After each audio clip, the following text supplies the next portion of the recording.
બરોબર સેવામાં કેટલા વર્ષથી આવો છો? અહીં તો 2 વર્ષ છે. 2 વર્ષથી આવો છો. આમ મજા કેવી આવે? અને આનો કંઈક તમે વિડીયો બનાવીને મૂકો કે રોટલા કેમ બને, એટલે અમારી સિટીની બાયુને આવડે રોટલા બનાવતા. આ જો આવા બનાવીએ. હા વાત બરોબર, પણ આ આવડવા જોઈએ ને ઘરે. આવા રોટલાની ખાસિયત તમને કહું, મારી બાજુ રાખો કેમેરો.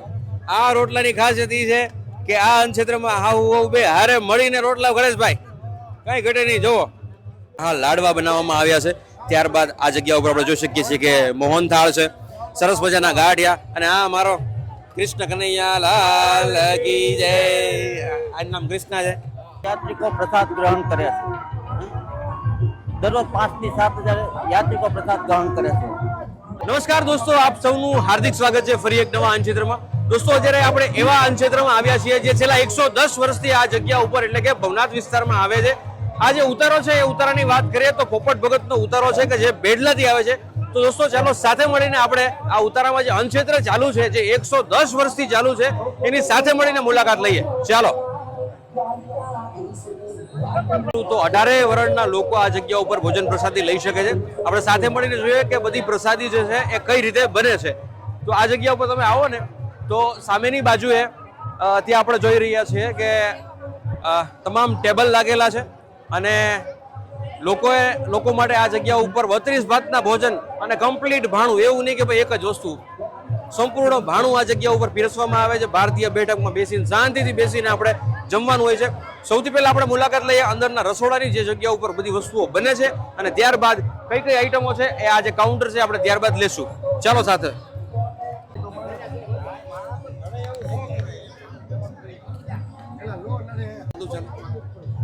દોસ્તો આ જગ્યા ઉપર જો તમે ફુલવડીના ગરમા ગરમ ભજીયા બની રહ્યા છે.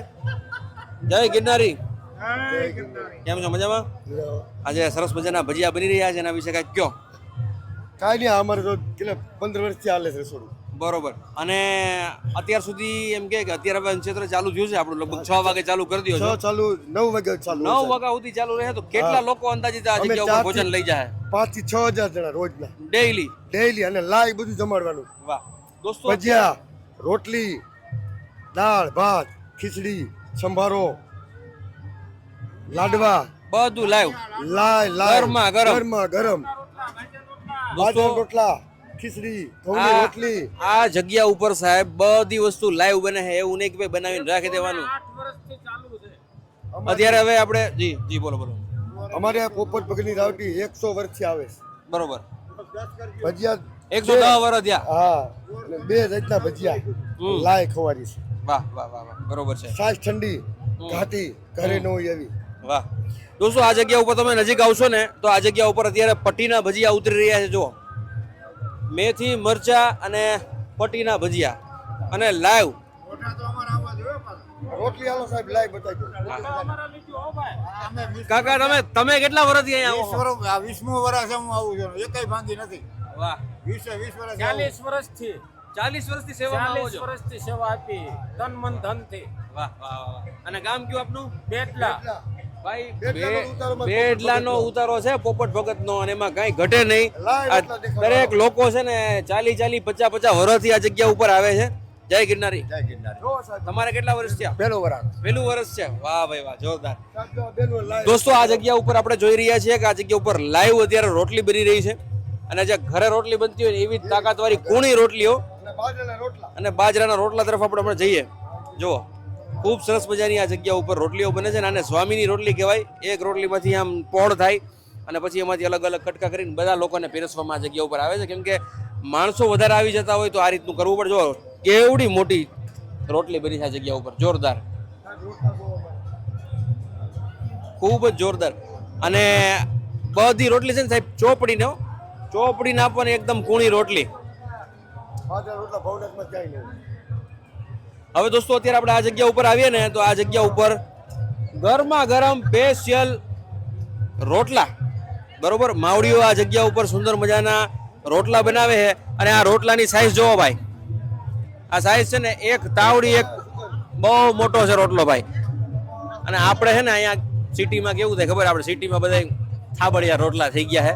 રોટલા એમ કે ને કે વિલીન થતા જાય છે માર્કેટમાંથી, પણ આ જગ્યા ઉપર આપણને જોવા મળે. અને આ રોટલા તમે ખાઈ જાઓ એટલે બીજા ભૂલી જાઓ.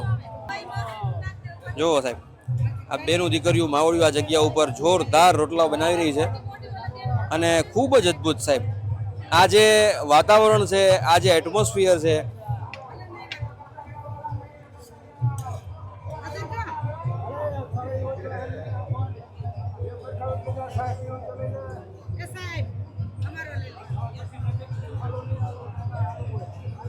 બોલો જય ગિરનારી.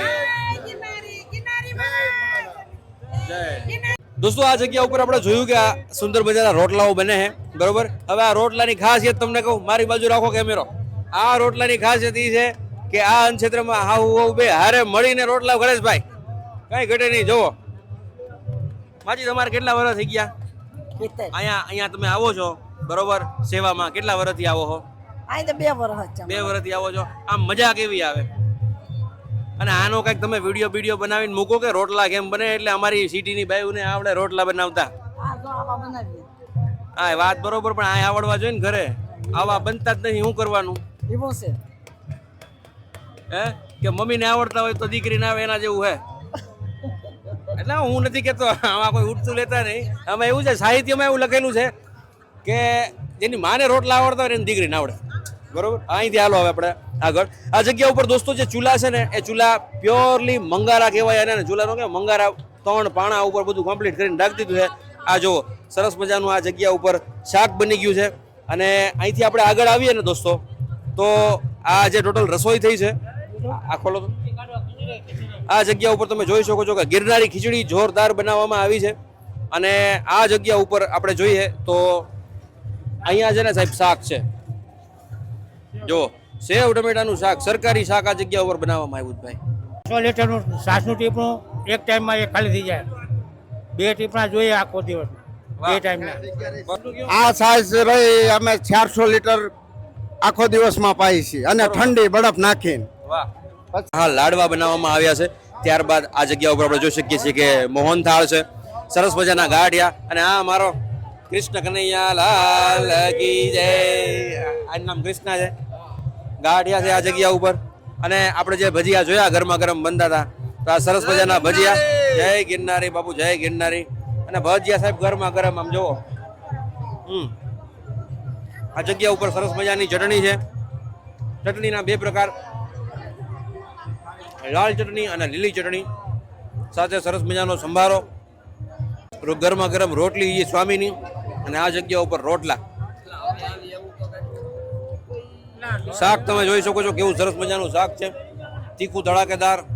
એકવાર ખાઈ લો એટલે વાર અહીંયા લેવા આવો એવું શાક. આ જગ્યા ઉપર ગિરનારી ખીચડી, ત્યારબાદ સરસ મજાના ફ્રાઈમ્સ છે અને છાશ. તો કોઈ પણ અન્ન ક્ષેત્રમાં સૌથી અગત્યની વસ્તુ હું પર્સનલી માનતો હોય તો એ જગ્યાની સાફ સફાઈ છે. દોસ્તો આ જગ્યા ઉપર જે કંઈ પણ બધી વસ્તુ બને છે ને, એ વસ્તુ ચોખ્ખી રાખવા માટે જે શ્રેય છે ને, આ બધી બહેનો આ દાદાને જાય છે. કેમ કે એ લોકોની મહેનત છે ને, એ સાચી મહેનત છે. જો બધાનો સીન લઈ લો. જય ગિરનારી બધાને, જય ગિરનારી. તમારી મહેનતને ધન્યવાદ છે ભાઈ. તો દોસ્તો આ જે સાફ સફાઈનું કામ છે ને સૌથી અગત્યનું છે. કેમ કે જો એમાં ક્યાંય આમથી આમ થાય ને તો બધી વસ્તુ ચકડોળે ચડી જાય. એટલે આપણે સૌથી વધારે મહત્વ આ જગ્યાને, આ કામને આપીએ છીએ. દોસ્તો આ જગ્યા ઉપર એકાદી વસ્તુ નહીં પરંતુ સંપૂર્ણ ભાણું જમાડવામાં આવે છે. અને 6 વાગ્યાથી આ અન્નક્ષેત્ર ચાલુ થઈ જાય છે, તો રાત્રે 9 વાગ્યા સુધી અવિરત આ અન્નક્ષેત્ર ચાલુ હોય છે. દોસ્તો મહાશિવરાત્રિના મેળામાં આવો તો પોપટ ભગતના ઉતારે જરૂરથી આવજો. કેમ કે આ જગ્યા ઉપર ભજન, ભક્તિ અને ભોજન, આ ત્રણેય વસ્તુનો સંગમ આ જગ્યા ઉપર છે. કહે છે કે ટુકડો ત્યાં હરી ઢુકડો, એવી જ રીતે અહીંયા હરી પણ ઢુકડો છે અને ઢુકડો પણ ઢુકડો છે. તો દોસ્તો આવો, સાથે મળીને આપણે ભોજન પ્રસાદી લઈએ. જય ગિરનારી. હવે અહીંથી આ જગ્યા ઉપર જે મહંત છે, આપણે એમની સાથે વાતચીત કરીએ અને આ જગ્યાનો શું ઇતિહાસ છે એનાથી વાકેફ થઈએ. શું કે આ વખતે જે મહાશિવરાત્રીનો માહોલ છે કેવું લાગ્યું? અમે 20 વર્ષથી આવું છું, 20 વર્ષ કરતાં કંઈક અલગ જ લાગે અને માણસો ખૂબ ગમે. બરોબર છે. અને આયોજન બહુ સરસ છે, અત્યુત્તમ છે આયોજન. દોસ્તો કહે છે કે નારી તું નારાયણી, એમનેમ નથી કહેવાનું. કેમ કે જે કોઈ પણ અન્ન ક્ષેત્ર છે, એ અન્ન ક્ષેત્રમાં હજારો મહિલાઓ એટલો જ ભોગ આપતા હોય છે, એવી જ રીતે આ અન્નક્ષેત્રની વાત કરીએ તો બધા આ જગ્યા ઉપર માતાજીઓ છે, બહેનો છે, દીકરીઓ છે, એ બધાનો સાથ સહકારથી આ અન્નક્ષેત્ર ચાલતું હોય છે. તો આપણે એમની સાથે 2 મિનિટ વાત કરીએ. બધાને જય ગિરનારી, જય ઠાકર. જય ગિરનારી, જય ઠાકર, જય ગિરનારી, જય ઠાકર. આ જગ્યા ઉપર તમે કેટલા વર્ષથી આવો છો ને તમારું મુખ્ય કામ શું હોય છે આ જગ્યા પર આવીને? આ જગ્યા પર 25-30 વર્ષથી આવી છે. અહીં આવીને રસોઈ બનાવી, શાક સંભારા સુધારી અને રસોઈ બનાવી, બધાને જમાડી, બરોબર, પ્રેમથી જમાડી બધાય. બરોબર છે. વાહ, ખૂબ જ અદ્ભુત કાર્ય છે દોસ્તો. આ જેટલી સરળતાથી બેને કહી દીધું ને કે આટલું કરીએ છીએ, એટલું ઈઝી નથી હોતું. આ જગ્યા ઉપર સાહેબ 5-5, 6-6 દિવસ સુધી ઘર મૂકીને જ્યારે લોકો આવે છે ને ત્યારે એ જે સેવા છે એક અલગ લેવલની સેવા છે. તો દરેક માવડીઓને મારા ખૂબ ખૂબ અભિનંદન. તમે જે કાર્ય કરો છો એ જેવા તેવાનું કામ નથી. તો બધાને જય ઠાકર, જય ગિરનારી, હર હર મહાદેવ. જાગી જય. તો બેટલાવાળા ભક્તરાજ પૂજ્ય શ્રી પોપટ બાપા અને હાલના મહંત શ્રી કૈલાસદાસ બાપુના હું નાના ભાઈ તરીકે બોલી રહ્યો છું. આ ઉતારો અંદાજિત 110 વર્ષથી આવી રહ્યો છે અને આ ઉતારાનું સંચાલન પરંપરા મુજબ પહેલા ભક્તરાજ શ્રી પોપટ બાપા ઉતારો લઈને આવતા હતા, તે પછી ગંગારામ બાપુ આવતા હતા, તે પછી મનહરદાસ બાપુ આવતા હતા અને હાલના ઉતારાનું સંચાલન મહંત શ્રી કૈલાસદાસ બાપુ કરી રહ્યા છે. હવે આ ઉતારાને જો વધારે કહું ને તો દરરોજ આ ઉતારાની અંદર 5 થી 7 હજાર યાત્રિકો પ્રસાદ ગ્રહણ કરે છે. દરરોજ 5 થી 7 હજાર યાત્રિકો પ્રસાદ ગ્રહણ કરે છે અને આ ઉતારાનું સંચાલન અત્યારે આ બેટલા ગામના જે સ્વયંસેવકો છે એ કરી રહ્યા છે. આ લોકો છેલ્લા 1 મહિનાથી તનતોડ મહેનત કરે છે, તન મન ધનથી. આ સ્વયંસેવકો સર્વશ્રી રામજીભાઈ રામાણી છે, રામજીભાઈ બોદર છે, રમેશભાઈ ભુવા છે, લાલજીભાઈ ડોબરિયા છે, ધર્મેશભાઈ તથા કનૈયાલાલ છે, ભગત મામા છે તથા મનસુખભાઈ છે. આવા તો અનેક સ્વયંસેવકો છે કે જે રાત દિવસ તનતોડ મહેનત કરી 1 મહિનાથી મહેનત કરી રહ્યા. તેમને પણ દાદ આપવી પડે. તો દોસ્તો આજે આપણે જાણ્યું છે કે આ બેટલાવાળા પોપટ ભગતનો જે ઉતારો છે એનું જે કામ છે એ છેલ્લા 110 વર્ષથી આ જગ્યા ઉપર કાર્યરત છે. તો દોસ્તો આ અન્નક્ષેત્ર આપને કેવું લાગ્યું, આ અન્નક્ષેત્રના લોકોની મહેનત આપને કેવી લાગી, જરૂરથી કોમેન્ટમાં જણાવજો. અને જો મહાશિવરાત્રિમાં આવવાના હોય તો પોપટ ભગતના ઉતારે હરિહર કરવા માટે જરૂરથી બજાવજો. જય ગિરનારી, હર હર મહાદેવ.